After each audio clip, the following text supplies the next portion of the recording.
Today we're relaxing by the lake with Judy, a QHS member whose life journey is as refreshing and inspiring as a day spent by the water. But what currents guided her to where she is today? Let's take a peaceful stroll through her story and see what's been happening behind the scenes. Hi, my name is Judy. I'm 77 and a half years old. I'm married to my husband for 58 and a half years.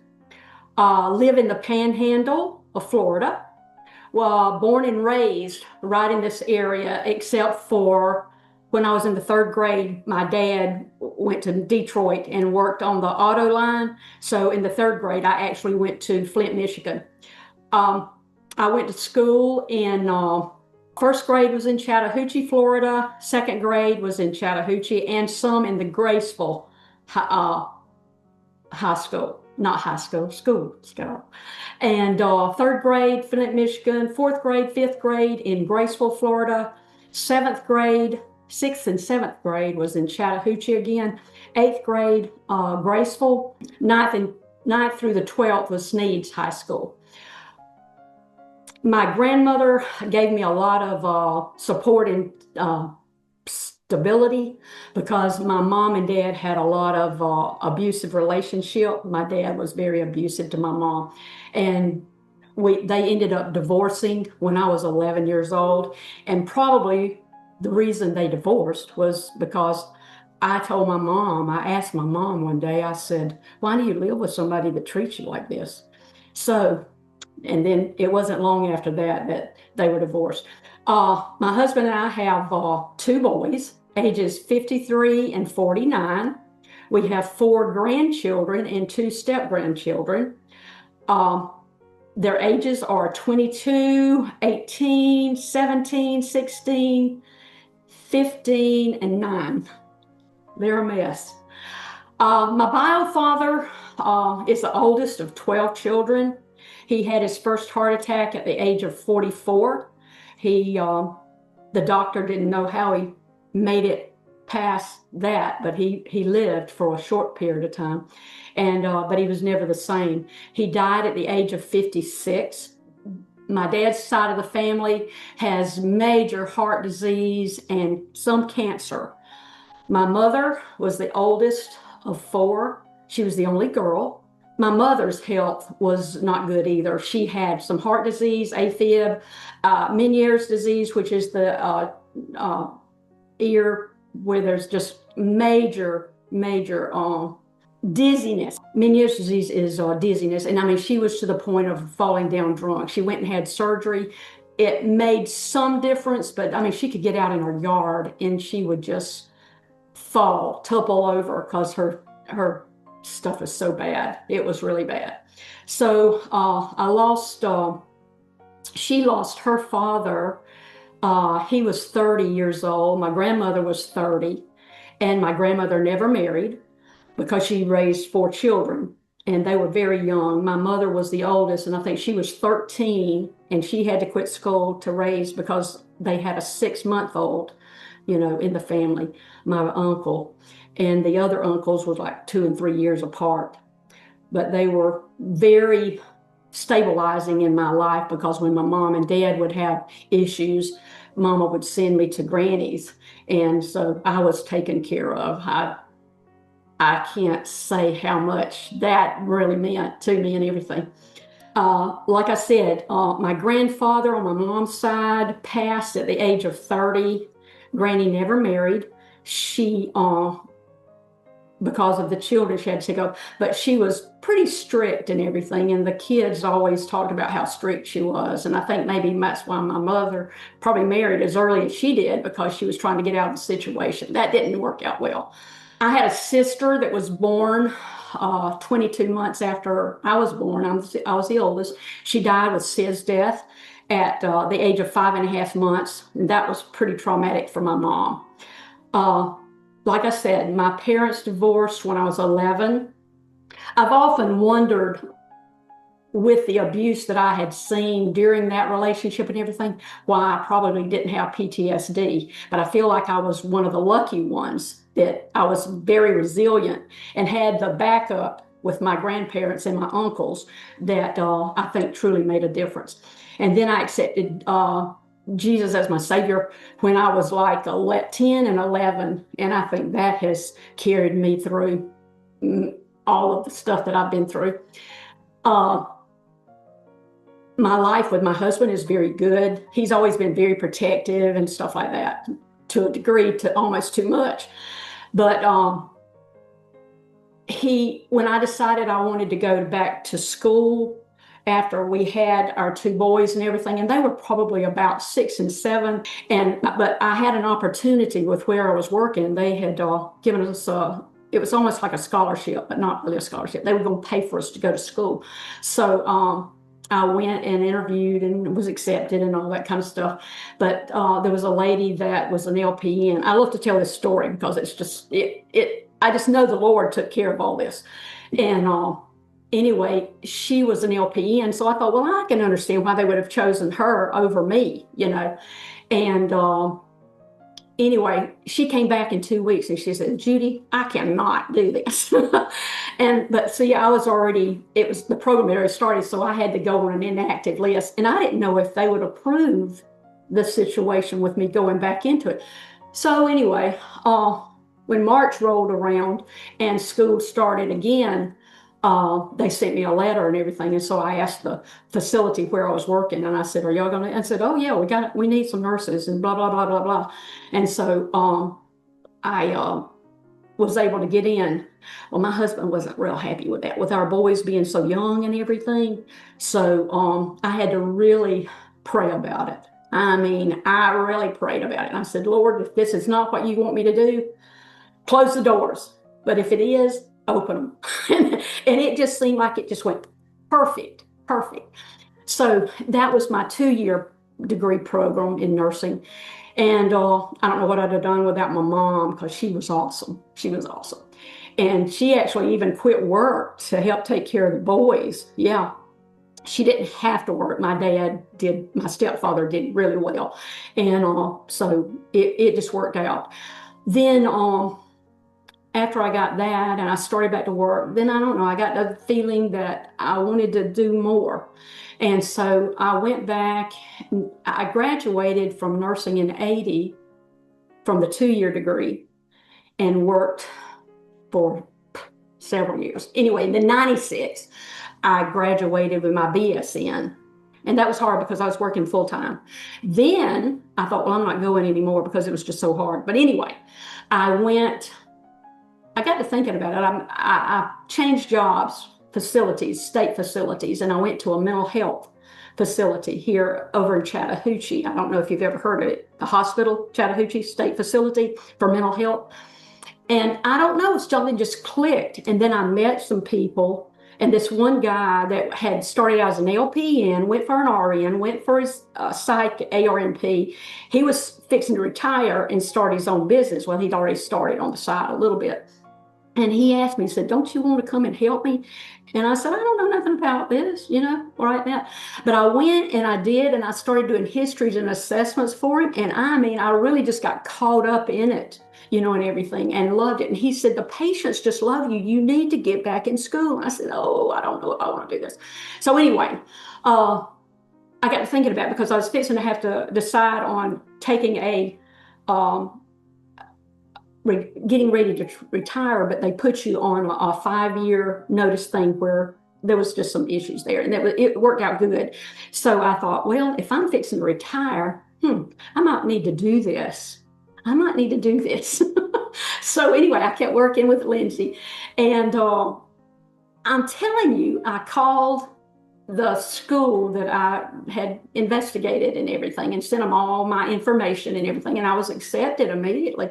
And all along this way, I tell you, I had to pray and pray and pray because my husband just thought, you don't need to do that. You don't need to do that. But I did. I guess for myself too, And I feel like the Lord was really leading me because there's such a mental health need, and everything.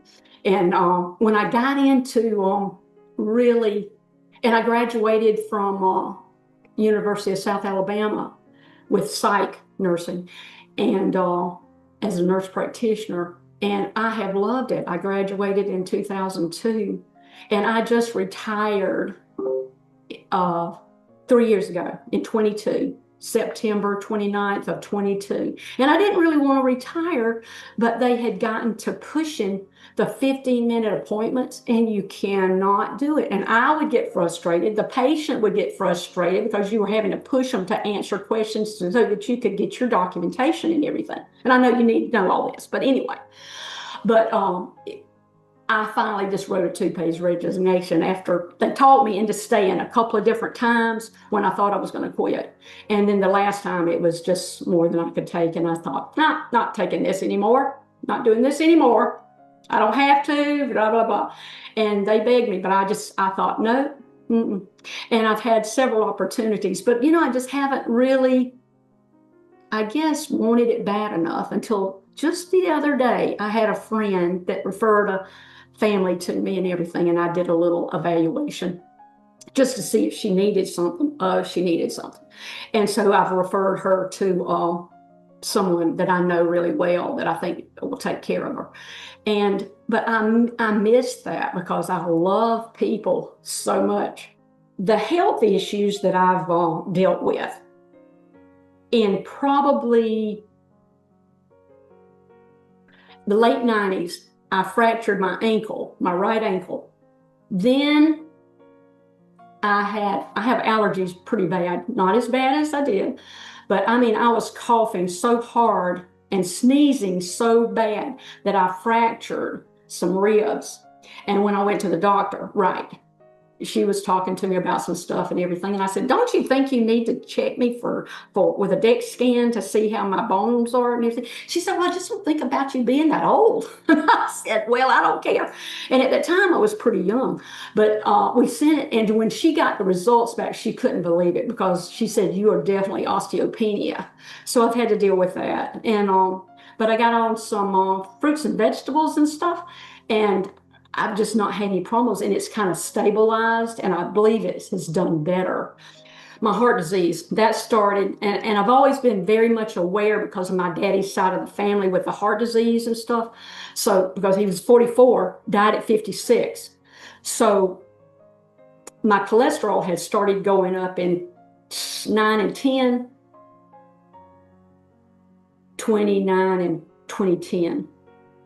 I had noticed that. And I was working at the state hospital, and there was 4 flights of stairs, and I would take them every day just to get my exercise and stuff, but 4 flights. Well, it got to the point I was just out of breath by the time I would get to the top, and everything. And this just isn't right. This isn't right.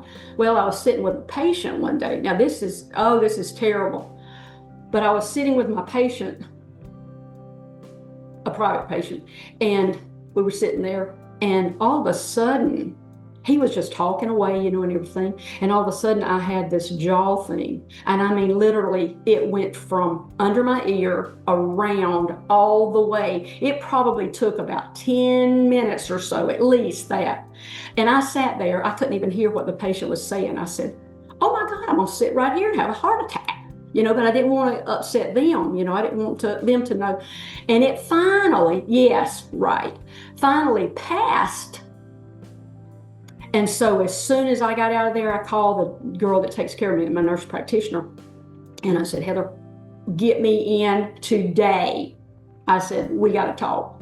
So when I went in, I told her what I said. My cholesterol has gradually gone up and everything because I'd had it done at the hospital where I was. And so I was monitoring it. And then with my dad's history, my cholesterol, and then that jaw thing, she said, she liked to have a fit. She sent me right over to the hospital. They did a stress test and then didn't really show anything. And she said that wasn't unusual. But anyway, they had to get a permission to get a nuclear stress test done. And it didn't really show all that much. So she sent me an appointment for the doctor down in Panama City. And he was awesome. And but I got down there that day, and he started looking through my paperwork and everything. He said, well, I guess we'll start with a stress test. And I said, oh no, we're not going to do no more stress tests. I said, I said, I've already had stress tests. I've already had the nuclear test. My history. I said, look in there. My dad, da, da, da, da, da, da. I just went through the whole thing with him and everything. He just died laughing. He said, well, I guess we'll have to do a heart catheterization like that. And he just laughed. And I said, well, I hope you will. I said, can you do it today? I was in there doing it at 2:30 that day. And they found blockage, at least 75 to 80% blockage in the main artery. And then I had to another small artery and everything. Honey, I just sewed it. And for whatever reason, I just think God was in it.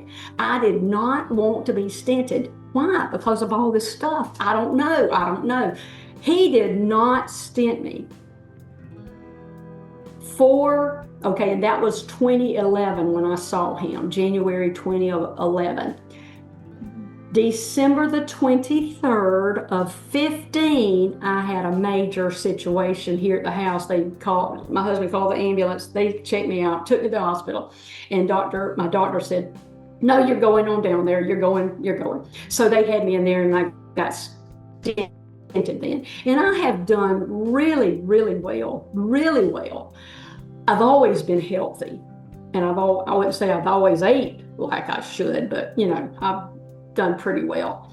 And so we had that done, and here it is 2025, and they do the last catheterization that I had, there was about a 40% block, but they won't do anything. So I'm just waiting kind of to see what happens. And but other than that, let's see. My heart disease, then I started having some GI stuff. So they took my gallbladder out. The doctor said, we took it out because he said it was just covered. Then the arthritis, when you get older, you have the arthritis from all the stuff that you've done. Restless leg syndrome, I've dealt with that.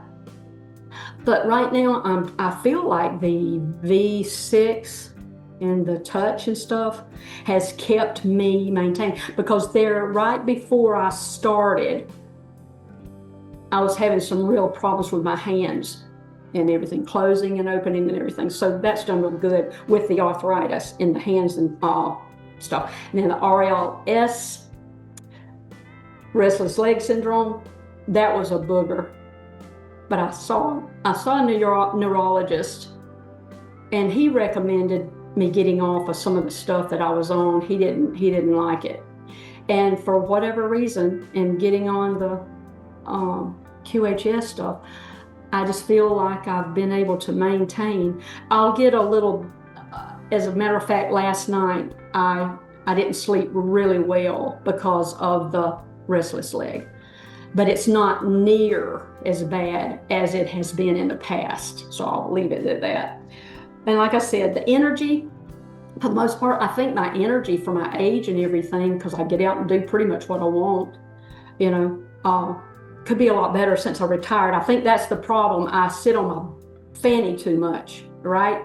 So balance is another thing. Getting older, I can tell I have to really watch that. But I believe with the V6 and everything that it actually has helped that, because I don't seem to stumble as easily as I did. It just seemed like when I came upon Loved One Society is where I hit, and then I saw Cynthia's information and kind of went over that way too. But I want to be the humanitarian that God would have me to be, so that others can have more abundance. I had written up the project, and that was exactly what I had said sometime back about making sure that I follow all the programs that the Loved One Society puts out there, and that I can be what God would have me to be. And then you had commented about something just a day or two ago, and I said, that's exactly the way I feel, that I can use all of that, because I'd like to have a medical clinic and do alternative, holistic kind of stuff, not the meds, the psychopharmacology and all that, because you would think that I'm hoping that all changes when the QArc comes and this, that, and the other. Right. I just want to be healthier. I just want to be myself from years ago. Yeah. I'm very excited about what is ahead through the quantum healing system, and this is my prequel. Join us on the Prequel, where every story matters and every voice is heard. Because here at QHS, we're all about healing, learning, and growing together.